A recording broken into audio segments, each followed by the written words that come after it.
Will you look at that? Almost 290,000 peak players on Steam.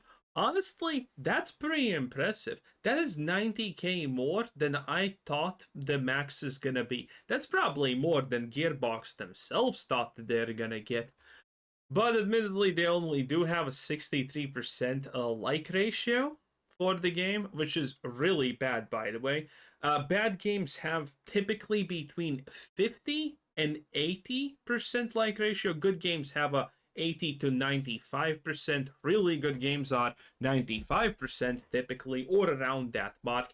And and really bad games like Starfield are and Diablo 4 are below 50. So Borderlands is not doing too hot on that sense. The crash issues, the fact that a lot of people can barely play this game without serious crashes, stutters, lags, and other kind of major issues. If you're one of them, you just got lucky. Even people with high-end PCs can't play this game properly on average in a lot of cases. It's really bad. And well, the refund situation, as far as I can understand, is absolutely insane.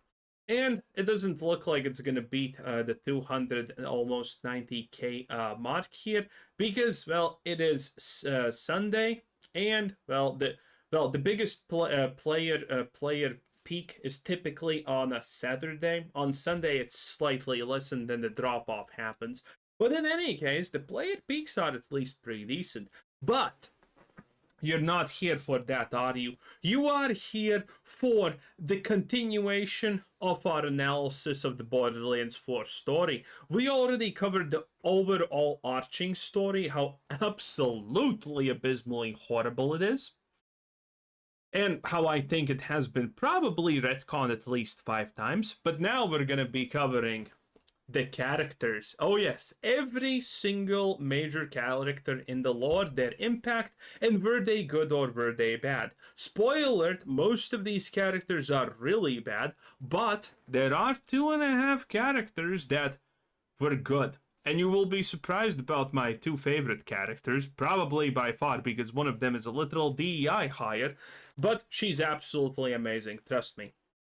So, without any further ado, let us start. First, the player character and the dialogue that you get. I only know player dialogue from Amon's perspective, but I can tell one thing already. The story was written, and the generic player character responses were put in. And most of the time, you are left scratching your head thinking, wait, does this even fit the dialogue?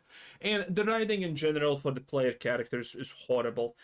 The player character introductions are probably the worst player character introductions that I have seen in any game. It's like something that a 15-year-old thought would be cool and edgy and great and things like that. It is abysmal. If you skip the character introduction animations, because they are bad. They're just some of the worst things I have seen. Granted, the worst thing in this game by far is the timekeeper, but we're gonna get to that.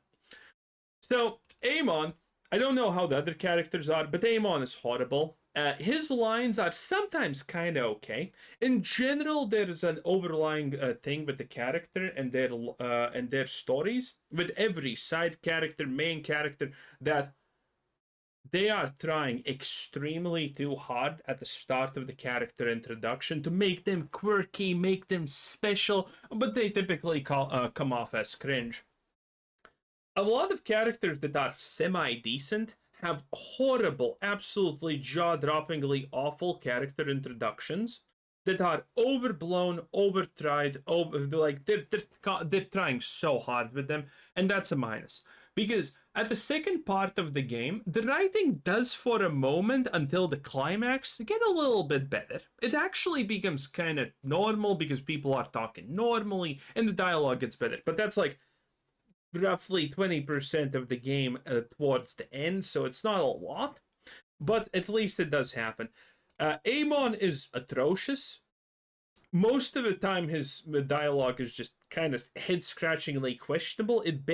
There's a lot of situations where his dialogue doesn't even fit in the context of what's being said, and no one responds to him in a way that you would probably expect anyone to respond. He's introduced as a bloodthirsty, dying glory type of character, but by the end of the series, he's like, oh, actually, I want to grow a garden with flowers and frolic in with the butterflies because killing is bad. That's not actually what he says, but that's what it feels like. And I'm assuming every character you can play is kind of cringe and badly and poorly written like that. But anyway, onward to the first character that you meet, and it is our boy Arjay. Arjay is, I think, the absolute anathema of what Borderlands 4 writing is like and how bad it is. Arjay is the guy that saves you from being imprisoned by the timekeeper. And he's completely understandable. He's a completely average, normal character.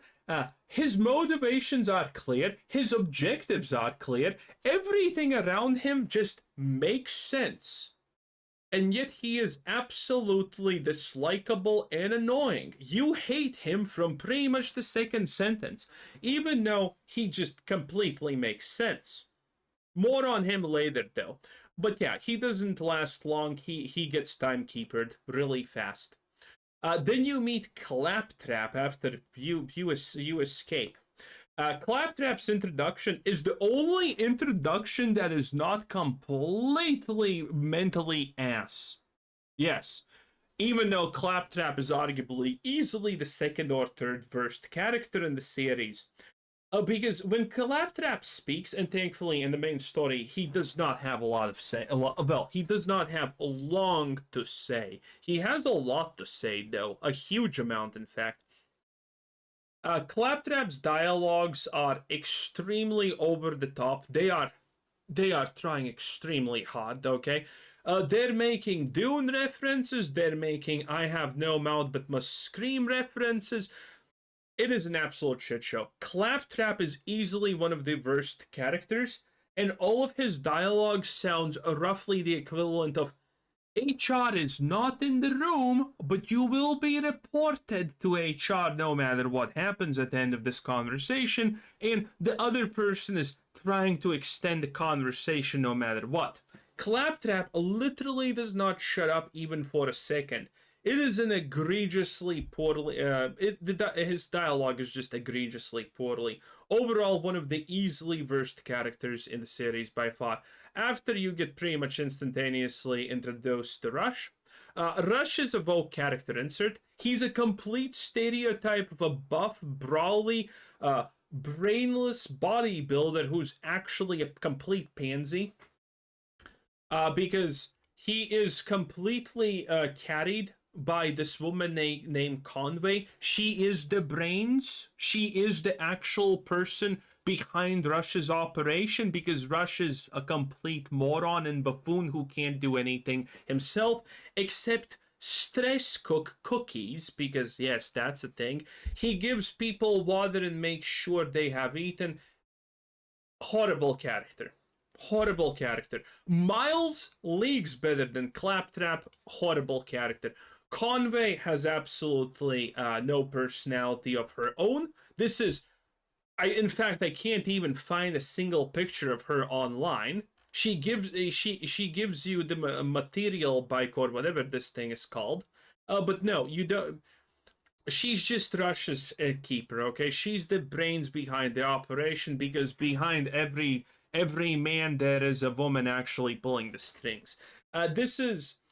I'm going to be talking about a lot of the woke things in this game that are not egregiously in your face woke, but woke ideology permeates them behind closed doors. Most people who don't actually know woke too much can't even actually spot this, but yes, Rush and the Conway interaction is a woke stereotype. Then we meet Zadra. Zadra's introduction is, well, I specifically picked this picture because if it screams girl boss, you are absolutely 100% right. At the start, when you encounter Zadra, she seems like a throwaway girl boss, she seems annoying, and the first thing you want to do is honestly instantaneously pew pew her, right? But Zadra is easily the second best character in the game. At the start, she's kind of unlikable for roughly the first 20% of her dialogue, I would say. But after Zadra turns into a really nice person, she's really likable.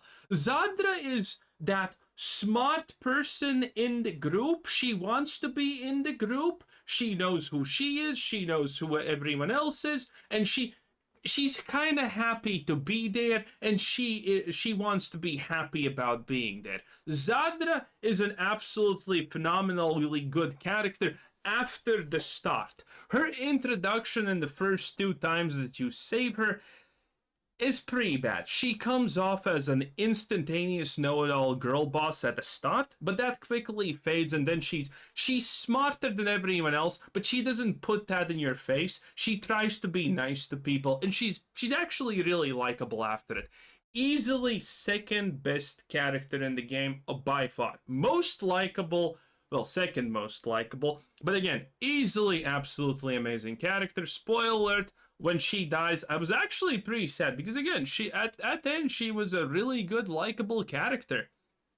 She felt like a real normal decent person, and her storyline is completely ass. She is one of the main reasons why I think that the story was rewritten at least 5 times. After the Borderlands 4 trailer dropped, nothing that you see in the trailer is actually in the game in that sense. It's not represented in any way. So I think Zadra was one of those major retcons. And at the start, I think they kept what she was initially, and that was pure ass.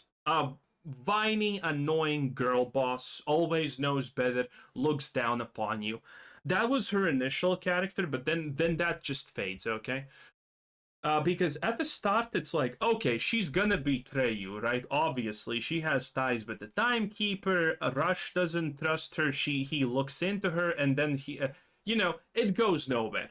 Effectively, you have a little bit of a story. Yes, initially she was with the timekeeper. She believed in his cause. He helped her, but then she understood that he's not actually doing good things, and his way is not the right way. Pretty decent. She never really gets to account for the atrocities that she did because she's the reason the spike in the spine exists in the first place, while a lot of the technology the timekeeper has exists. But she doesn't really have a redemption arc, but it's okay. Zadra, all in all, second best character by far. Every time that she speaks after the start of her introduction, she is likable. After that, we have the first major antagonist, idolator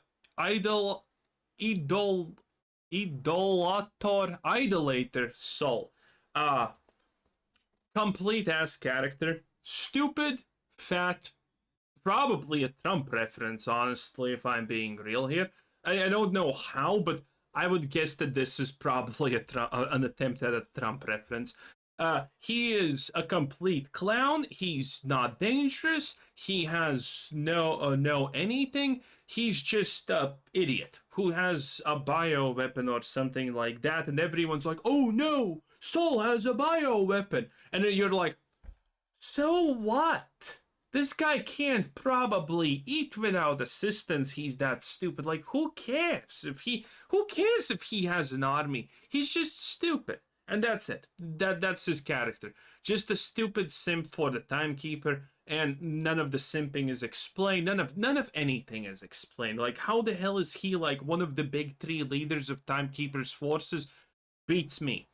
Completely wasted asinine character. I mean, there's gonna be a lot of them. Okay, so get ready. Defiant Kaldor. Woke midget insert like quadruple cripple or something like that. Completely nonsensical character. Major retcons in the whole Vile Lictor, which is the enemy that goes with Defiant Calder. This guy is just annoying, and he knows better than everyone else, and he's kind of clearly right, and that does not make you like him more. Every time he speaks, he's annoying. Every time he does something, he's pompous and just again annoying. And then it's Vile Lictor. Vile Lictor is the only good antagonist in the game, and when I'm saying good, that's doing a lot of fucking heavy lifting.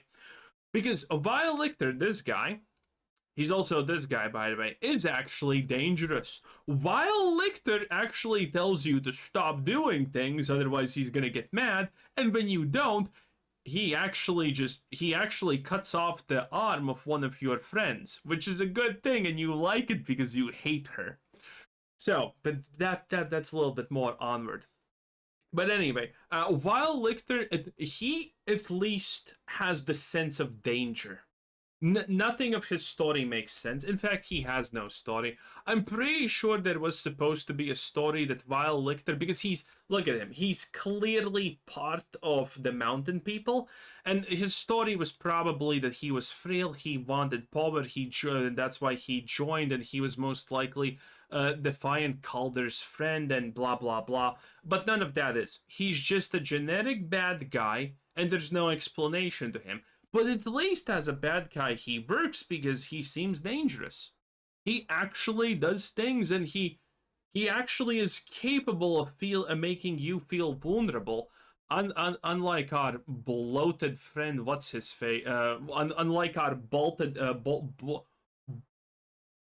fat friend, Sol, okay? Sol is a joke. While Lictor, while his arenas, his everything is probably the worst in the game, at least him, story-wise, he at least has a little bit of that villainous edge and danger around him, because he can actually do things.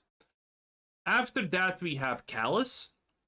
This is probably was supposed to be the main antagonist of the whole game, because in the trailers you saw her fighting against the timekeeper. In reality, she does not have a personality. I have nothing to say about her. She's just the leader of the Rippers, aka the Psychos, and she saw a vision getting off the planet and some shit. That's it.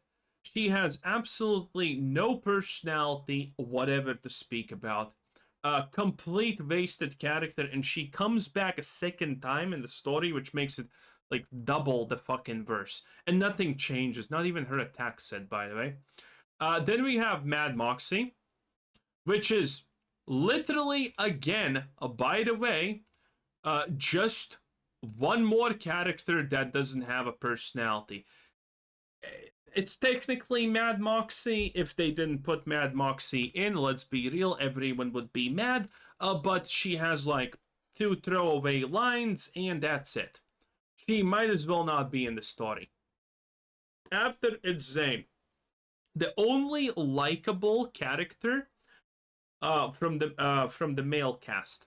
Literally only likable one. And Zayn is not likable, really. I can't really call him a truly good character because he has a massive problem that we're going to speak about next. But his introduction is bad. He gets introduced with Moxy at the same time, and you get the feeling that, oh, this guy's kind of dangerous. Not the worst feeling when you first see him, but his dialogue is so fucking try-hard that's painful. But again, after 30% of his dialogue later, he starts talking like a normal person, and he actually becomes really likable. He is easily the second or third most likable character. He really is giving a run for with Zadra for second place here. It's kind of hard to even pick who's better, Zayn or Zadra. They're both very likable. They're both very understandable. They're both not fools. They're people. They're people. They're likable, and that's pretty much it.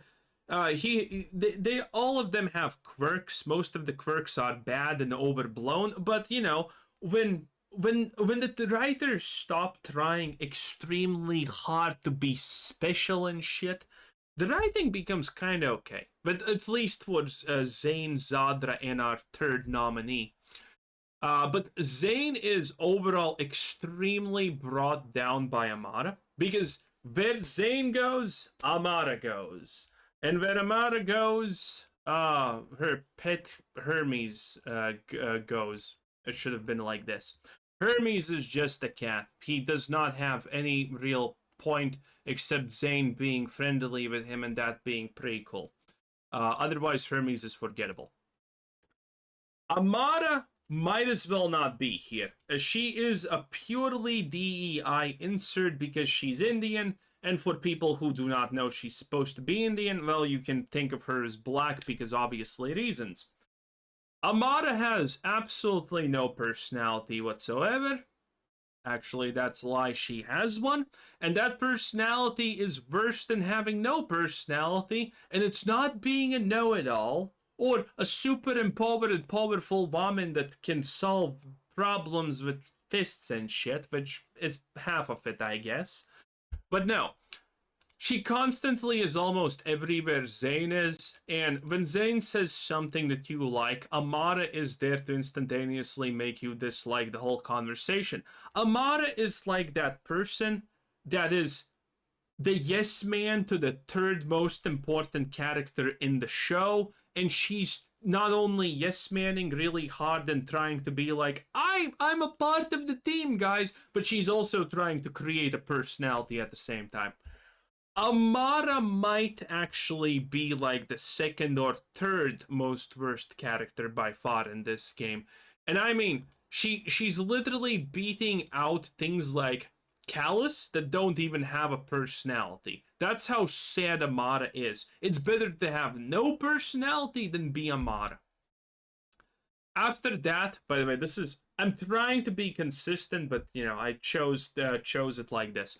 After there's a character named Quint, or whatever you want to call him. He's an aristocrat or some shit. He's a pussy. That's kind of his whole shtick.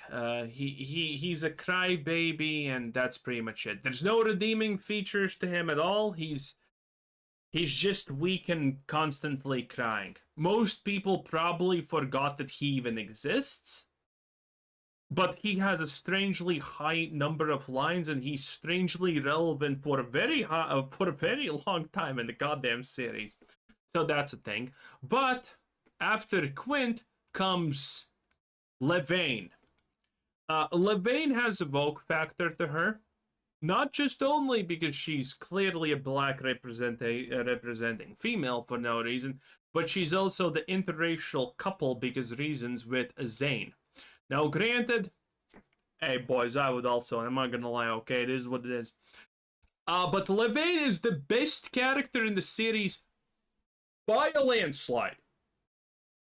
The only bad thing about her is the introduction, where she's like being pompous and an aristocrat, and she's like, cheers, and then she drinks piss water or something like that, and she knows, but she wants to be aristocratic, which kind of actually does set her personality in a kind of decent way, but it's still fucking stupid. But all in all, Levane is by far the best character. From the moment she appears, almost every line that she says is likable, it's agreeable, it's nice. She treats Zayn with respect. She doesn't go like ubu awa over him all in all, but she seems like a nice, reasonable, kind woman. She does have her amount of power because she's the leader, but it's not in your face. By far the best character in the whole series by an extreme landslide. Extreme landslide. So, Levane is the best one. I would have to say at the end of the day, I think Zadra is the second best one, and then Zayn is the third best one. Maybe Zayn would be better if Amara wasn't there, but Amara sadly fucking is there, which makes it all sad. But Levane, absolutely lovely character, great design. She talks like a normal person. She's likable. She doesn't mistreat you. She's just great. She's supportive. She's this. She's that. Great character. Absolutely love Levane. Levane is amazing.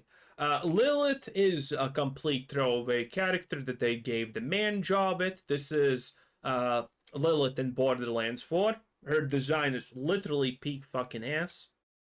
Comparatively, this is her in 3, this is her in 2, this is her in whatever the fuck this is. I guess that's one. I don't remember if this is one. But yeah, you can see that this does not even look like a woman. This barely looks like a woman. Again, the whole game is littered with very minor woke and ESG shit. And if you don't know that this is their ideology, you're probably gonna miss it. But sadly, I know that this is their ideology, so I don't miss it. And the coup de grace, the timekeeper. Easily the worst villain in fiction. No, I'm serious. This guy is kind of contender of the year for the most absolute nonsensical, stupid villain in the game. His motivations are completely ununderstandable. He's like there to keep the vault closed for some reason, but we know he's tapping into the vault powers, and then oh wait, yeah, he's the vault guardian, of course, and then he turns out to be the vault guardian, which doesn't make anything feel better. He has vaguely cryptic, shitty lines about stuff that's happening. His city doesn't make sense. Zadra talks about it, and it goes literally nowhere. Half the shit with the timekeeper goes nowhere. His motivations are stupid. His actions are stupid. He's a complete joke. At no point does the timekeeper even remotely feel like this is the main baddie. The only thing you can tell with the timekeeper is that he's clearly black. That's the only thing that's certain about the timekeeper.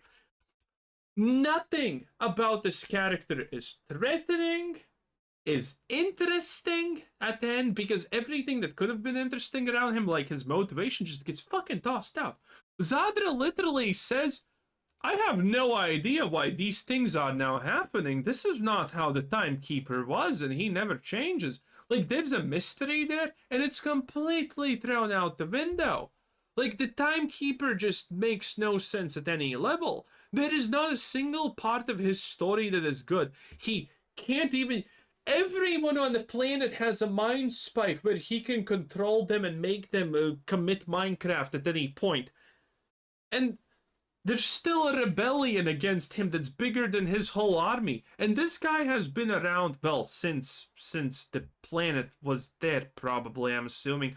But at the bare minimum, this guy had 1,000 years of non-stop free reign to control literally everyone on the planet, and he didn't. It's a joke. The timekeeper is a massive fucking joke and a failure. By the way, you're probably thinking, the timekeeper? Oh, does he have time? No! No! He doesn't have time abilities. Like, even his name doesn't make sense. Even his fucking name doesn't make sense. Like, I don't know why he's the timekeeper. I don't, maybe he's a keeper of the gateway. I don't know. He's a gate guardian at the end of the day. Nothing about this character makes sense. He's not intimidating, he's not interesting, he's more questions than answers. In fact, he's zero answers, and none of those questions are actually interesting. This guy is the equivalent of fucking Moldaver from the Borderlands TV show, because he's a because as Moldaver, he's a walking fucking plot hole that makes absolutely no sense. And you know what? We're better off with him being dead and nothing being explained, because this is an absolute failure.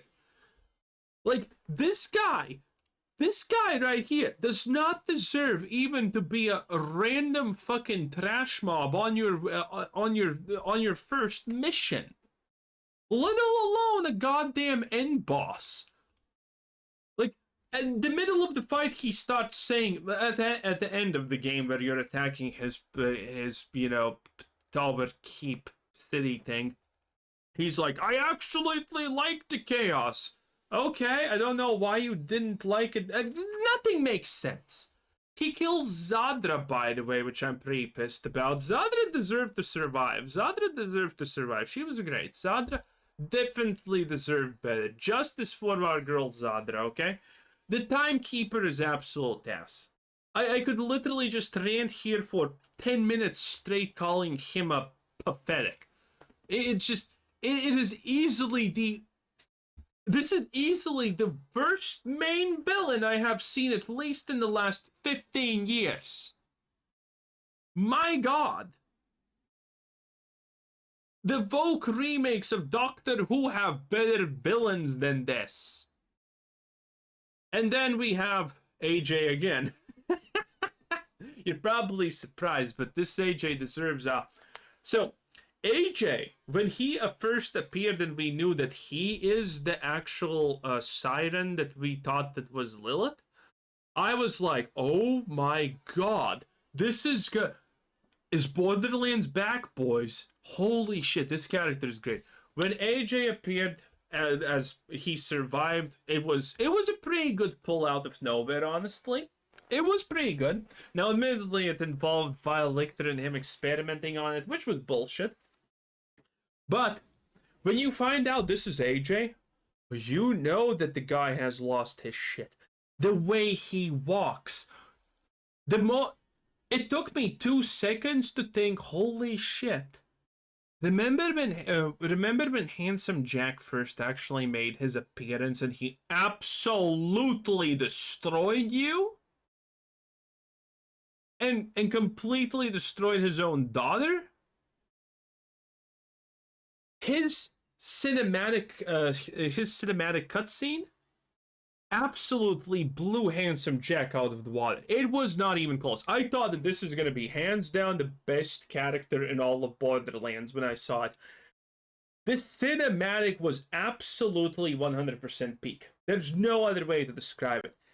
The way he walked, the way he spoke, he was dangerous and you could feel it. You do not want to mess with this guy. While Lictor was kind of dangerous, yeah, and you kind of respected him for that because you knew that this guy means business.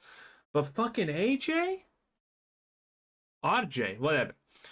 Arjay, man, this guy is the next level. This guy is lit.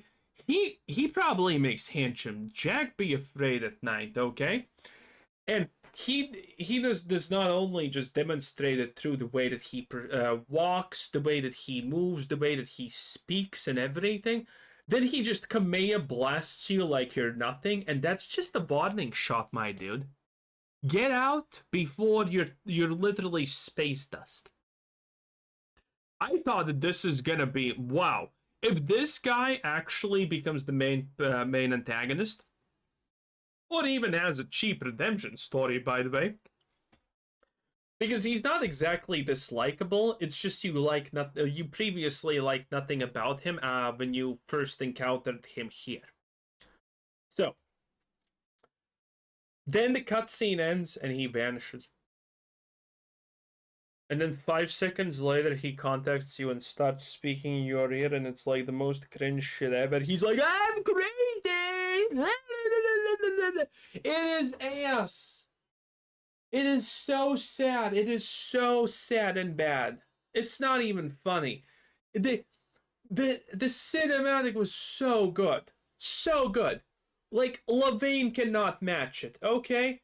Levane cannot match Arjay, okay? Levane cannot match, like, fucking insane Arjay. And then, again, the cutscene ends and in 5 seconds he starts speaking in your ear and you're like, oh my god, no, they somehow ruined him. That whole cinematic, and after they ruin him in 5 seconds, are you kidding me? How? It felt like the people who made the cinematic were a completely different group who made him after he contacts you. And after that, he's like a fucking joke. Arjay's a goddamn joke. There's not... He fights you in one cinema. It's a joke. He's worthless. That first cinematic was so good. And then they ruined it. Honestly, again, that cinematic, in my opinion, when you find out it was him here, this shit is one of the best things I have seen in literally also, like, I don't know, 10 years. This beats almost any cinematic I have seen in the game in the last 10 years. It just hits perfectly. And then they ruin it in literally 5 seconds after it. And then they keep fucking ruining it. And then at the end, when you fucking kill him, he's a joke. Man. all in all, most of the characters are completely ass. Again, if we exclude Zayn, Levane, and Zadra, there's no good characters. Every character is annoying, self-righteous, obtuse, woke, or a complete mockery, a caricature of what they're supposed to be. Well, that's pretty much it. It's really sad because, again, as I said in the first video, they really tried to not make Borderlands 3, but they made Borderlands 3. Anyway, bye.